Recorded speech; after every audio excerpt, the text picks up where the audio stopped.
안녕하세요. 책 읽어드립니다. HJ입니다. 오늘은 4부 대공황, 대공황 3장과 4장을 읽어드리도록 하겠습니다.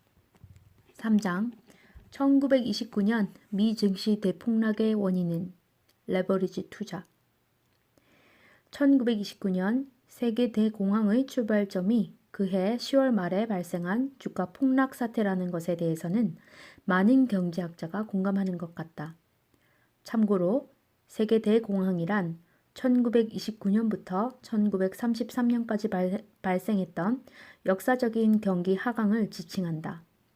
가장 직접적인 충격을 받았던 미국의 경우 1929년 국민 총생산을 100이라고 가정할 때 1933년에는 73.5까지 축소되었다. 단 4년 만에 경제의 외형이 무려 26.5%나 줄어들었으니 경제가 얼마나 큰 타격을 받았는지 짐작될 것이다. 그러다 보니 1929년 10월에 발생한 주가 대폭락 사태에 대해서도 많은 논의가 진행되었다. 여기에서 그 많은 논쟁을 다 소개할 수는 없으니 최대한 간략하게 주가 폭락의 원인을 짚어보기로 한다. 1929년 10월 미국 증시가 무너진 가장 직접적인 이유는 그 이전 6년간 주가가 너무 많이 오른 데 있다. 제1차 세계대전 직후인 1920년 스탠더드 앤드 푸어스 500 지수는 6.8포인트에 불과했으며 배당 수익률은 무려 7.3%에 이르렀다. 참고로 배당 수익률이란 기업의 주가 대비 주당 배당금의 비율을 표시한 것이다. 예를 들어 한 주가 100달러에 거래되는데 주당 배당금이 300달러라면 이 회사의 배당 수익률은 3%라고 할 수 있다. 당시 미국의 10년 만기 국채 금리가 5.4%에 불과했으니 주식 배당 수익률 7.3%는 대단히 높은 것이었다. 여기에 라디오와 자동차 등 신제품에 대한 수요가 할부 판매에 의해 폭발적으로 늘어나며 기업 실적이 개선되자 주식시장에 불이 붙었다. 이 대목에서 당시 주식시장 분위기를 가장 잘 전해주는 사례를 소개할까 한다. 1929년 여름 셰물 크로더라는 기자가 당시 세계 2위 자동차 회사인 제너럴 모터스의 금융 담당 전무이자 민주당 전국위원회 위원장을 맡고 있던 라스콥에게 개인 투자자들이 주식으로 재산을 증식하기 위한 투자 방법을 물었다. 그러자 라스콥은 미국 경제가 거대한 산업 팽창의 순간에 놓여 있으니 매월 15달러의 자금을 들여 우량주에 투자한다면 20년 후 약 8만 달러의 재산을 획득할 수 있을 것이다 라고 조언하며 모든 투자자가 부자가 될 수 있다고 단언했다.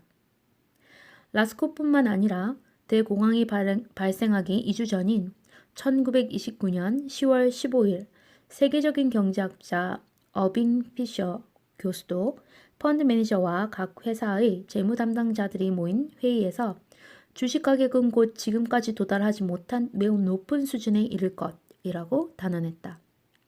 나아가 1928년 12월 4일 미국의 케빈 콜리지 대통령은 퇴임 직전 마지막 의회 연설에서 지금까지 어떤 의회도 현재에 나타나는 것만큼 마음에 드는 전망을 만난 적이 없을 것입니다.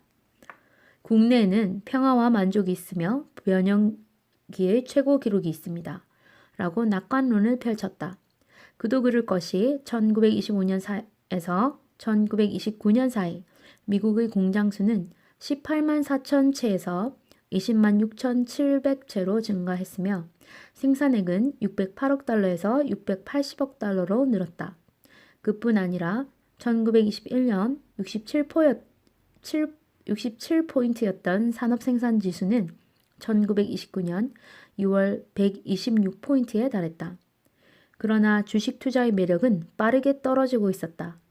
1928년 주가 수익 비율이 16.3배까지 상승하고 배당 수익률마저 3.48%까지 떨어졌던 것이다. 참고로 주가 수익 비율이란 기업이 한 해에 벌어들인 이익과 주가를 비교한 것이다. 예를 들어 주당 100달러에 거래되는 기업의 주당 순이익이 $10라면 이 회사의 주가 수익 비율은 10배가 된다. 그런데 주가 수익 비율이 몇 배면 버블이고 또 얼마면 저평가된 것이지 판단할 수 있는 절대적인 잣대는 없다. 다만 그런데 주가 수익 비율이 몇 배면 버블이고 또 얼마면 저평가된 것이지 판단할 수 있는 절대적인 잣대는 없다. 다만 과거 평균 수준에 비해 주가 수익 비율이 너무 높을 경우에는 버블의 위험이 커진다고 볼 수 있다. 1871년부터 1920년까지 S&P 500 지수 주가 수익 비율 평균이 14.9배였던 것을 감안할 때 1928년 미 증시는 이미 고평가 국면에 진입했다고 봐도 무방할 것이다. 주식시장의 열기가 달아오른 가운데 여러 가지 위험 징후가 나타나기 시작했다. 무엇보다 한 번도 주식에 투자해보지 않은 사람들이 시장에 참여하는 것은 물론 빚을 내 투자 자금 규모를 불려나가는 일이 빈번해졌다. 이 대목에서 잠깐 레버리지 투자에 대해 살펴보자. 예를 들어 10만 달러의 자기 자본을 가진 투자자가 원금의 2배에 해당하는 부채를 쓴다고 가정하면 그의 총 투자 규모는 원금 10만 달러에 차입금 20만 달러를 합쳐 30만 달러가 될 것이다. 만일 그가 투자한 주식이 연 10% 상승한다면 그는 주식 투자로 3만 달러의 수익을 얻는 셈이 되며 부채에 따른 이자를 감안해도 그의 투자 수익률은 28%가 될 것이다. 부채 덕분에 투자자의 실질적인 투자 수익률이 크게 늘어났음을 알 수 있다. 그러나 주가가 하락하기 시작하면 레버리지 투자는 심각한 문제를 일으키게 된다. 예를 들어 1년 동안 주가가 30% 하락한다면 그의 총 투자금 30만 달러는 21만 달러로 줄어들 것이며 투자 원금은 단 1만 달러만 남을 것이다. 여기 부채 20만 달러에 대한 이자 2만 달러를 감안하면 그의 순자산은 마이너스 1만 달러가 된다. 물론 돈을 빌려준 금융기관이 이를 그대로 지켜볼 리가 없다. 차입금을 상환하지 못할 정도의 주가 폭락을 겪을 때 마진 콜이 발생한다. 마진 콜이란 말 그대로 추가적인 담보 주식이나 현금을 예치하지 않는 한 강제로 보유 주식을 매도해 대출을 회수하겠다는 통보 전화를 의미한다. 결국 레버리지 투자가 급격히 증가한 상황에서 주가가 하락하기 시작하면 연쇄적인 악순환이 발생하게 된다. 이런 일이 1929년 미국 주식시장에서 대규모로 벌어졌다. 1924년 말 레버리지 투자 규모는 22.3억 달러에 불과했으나 1927년 말에는 44.3억 달러로 그리고 1929년 10월 4일 대공황 직전에는 85억 달러로 불어났다. 주식시장의 격언에 산이 높으면 골이 높다는 말이 있는데 1929년 10월 이 격언은 정확하게 들어맞았다. 초보 투자자의 비중이 높아지고 투자 매력이 약화된 상황에서 시장금리가 상승한 것은 주식시장에 치명적인 타격을 가했다. 일단 시장금리 상승의 원인은 다음 장에서 설명하기로 하고 레버리지 투자가 크게 늘어난 상황에서 시장금리가 오르면 발생하는 두 가지 문제를 살펴보자. 첫 번째 문제는 대출 이자율의 상승이 곧 투자 수익의 악화로 연결된다는 것이고 또 다른 문제는 일부 투자자들 중에서 대출금리 상승을 계기로 주식보다 채권 투자가 더 매력적이라고 판단해 부채를 상환하기 위해 보유 주식을 매각할 가능성이 높아진다는 것이다. 특히 문제가 된 것은 당시 뉴욕 연방준비은행이 재할인율이 1928년 2월 3.5%에서 1929년 8월에는 6%까지 인상되었다는 점이다. 여기서 재할인율이란 중앙은행이 민간은행에게 대출해주는 금리라고 보면 된다. 은행들이 중앙은행에서 빌리는 금리가 올라가면 은행들이 고객에게 돈을 빌려줄 때 제시하는 대출금리도 상승하기 마련이다. 이 결과 은행 간 시장에서 거래되는 단기금리, 즉 콜금리도 급등하기 시작했다. 1928년 1월 콜금리는 4.2%에 불과했지만 1929년 7월에는 9.23%까지 상승했다.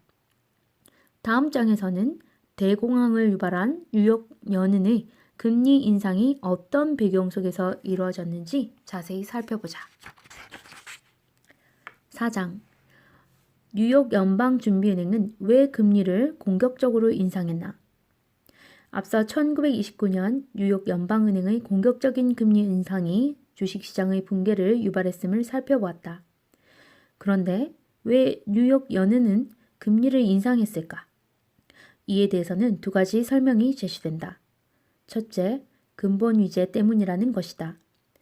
이 대목에서 잠깐 근본 위제의 구조를 살펴보자. 어떤 나라의 소비가 늘어나서 다른 나라로부터 수입이 급격히 증가하면 무역수지가 악화되고 이는 결국 금의 유출, 통화 공급 감소로 연결된다. 통화 공급이 감소하면 금리가 상승하고 이는 다시 경제 전체의 수요를 위축시키는 결과를 낳는다. 물론 이 과정에서 해외 상품에 대한 수입 수요 감소로 무역 수지가 개선되며 이는 다시 통화 공급을 늘리고 시장 금리를 떨어뜨려 경제에 활력을 불어넣는다. 근본 위제에서 중앙은행이 하는 일은 크게 두 가지 정도로 국한된다. 하나는 신뢰할 수 있는 화폐, 다시 말해 중앙은행권을 발행하여 금속 화폐가 지니고 있던 불확실성을 덜어주는 것으로 이는 가장 중요한 임무다. 두 번째 임무는 경제 충격이 발생할 때 최종 대부자로서의 역할을 담당하는 것이다. 다음 장에서 보다 자세히 이야기하겠지만 이 두 번째 임무를 당시 세계 각국의 중앙은행이 방기했던 것이 세계 대공황 발발에 가장 결정적인 영향을 미쳤다고 볼 수 있다. 이제 시계를 1926년으로 돌려 영국의 상황을 살펴보자. 당시 영국은 1차 대전에서 승리하기는 했지만 승전의 기쁨을 누리기는 어려웠다. 앞서 4부 2장에서 살펴본 것처럼 독일이 하이퍼 인플레를 겪으며 망가졌기에 전쟁 배상금을 받을 방법이 없었다. 이에 더해 전쟁으로 막대한 인명 손실을 입은 데다 1917년 발생한 러시아 혁명으로 사회주의 운동에 대한 지지가 높아져 사회 또한 매우 불안정해졌다. 이때 영국에게 구원의 손길을 내민 것이 미국이었다. 미국 연방준비제도는 1927년 1200만 파운드를 수령하는 대신 보유하고 있던 금을 영란은행에 공급해 주었을 뿐만 아니라 영국 경상수지를 개선시킬 목적으로 금리 인하 및 통화 공급 확대와 같은 경기부양 정책을 펼쳤다. 지금으로서는 이해하기 힘들지만 당시 미국과 영국은 피로 맺은 혈맹 그 이상의 수준이기에 가능한 일이었다. 그러나 1927년의 금리 인하와 통화 공급 확대로 인해 미국 증시에 거품이 형성되자 1928년 여름부터 연준 이사회는 상업은행에 대한 자금 공급을 중단하는 한편 이자율을 인상하기에 이른다. 그러나 이 정책은 단기적으로 더 큰 부작용을 낳았다. 근본이제를 유지하고 있어 국가 간 환율이 고정되어 있는 상황에서 한 나라가 금리를 인상하면 자금 유입이 발생하기 때문이다. 미국으로의 자금 회귀는 해외 자본에 대한 의존도가 높은 호주와 아르헨티나 같은 신흥국 경제에 큰 타격을 주었다. 1929년을 전후한 미국의 금 보유 잔고 동향을 살펴보면 1928년 금리 인상을 전후해 실제로 금 보유고가 늘어난 것을 확인할 수 있다. 즉 금리가 인상되어도 해외에서 자금이 유입되기에 긴축 효과는 거의 발생하지 않는 것이다. 그러나 미국 연준은 주식시장에 존재하는 거품을 꺼트리겠다는 강한 의지를 지니고 있었기에 금리 인상 속도를 늦추지 않았다. 당시 미 연준은 청산주의에 상당히 경도되어 있었는데 당시 후버 행정부의 재무장관이었던 앤드류 멜런의 발언, 노동을 청산하자, 주식을 청산하자, 농부를 청산하자, 부동산을 청산하자를 통해 청산주의가 무엇인지 알 수 있다. 이들은 경제 내 여러 곳에 존재하는 버블을 청산함으로써 사람들이 더 도덕적인 삶을 살게 되고 혁신적인 사람들이 등장해 역량이 떨어지는 자들이 저질러 놓은 파국을 수습하게 될 것이라고 보았다. 청산주의자들은 1920년대가 지나친 호경기였다고 판단했다. 경제가 너무 빠르게 팽창했고 성장이 지나치게 많이 이루어졌으며 너무 많은 신용이 풀렸고 주가가 지나치게 높이 뛰었다는 것이다. 이와 같은 과잉의 시기를 경험했으니 이제 필요한 것은 디플레이 시기, 즉 모든 과잉을 짜내는 시기라는 주장이 광범위하게 세를 얻었다. 물론 대공황이 발생하면서 청산주의자들의 주장이 실현되었다. 1929년 10월 미국 주식시장이 패닉을 일으키고 레버리지 투자자들이 연이어 파산하며 이들에게 돈을 빌려준 금융기관마저 연쇄적으로 부실화되면서 주식뿐만 아니라 경제 전반에 심각한 불황이 출현했다. 특히 당시 가장 인기 있는 주가 지수였던 다우존스 산업평균, 즉 다우 지수는 1929년 10월 28일 단 하루에만 38.33포인트 하락한 데 이어 29일 또다시 30.5포인트 폭락함으로써 단 이틀 만에 23%가 하락했다. 그러나 주식시장이 붕괴되고 산업 생산량이 급격히 줄어들고 있었음에도 당시 미국 연준과 정책 당국의 행동은 더디기만 했다. 다음 장에서 미국 정책 당국자들이 어떤 실수를 했는지 보다 자세히 살펴보자. 다음 시간에는 4부 5장 그리고 6장을 읽어드리도록 하겠습니다. 감사합니다.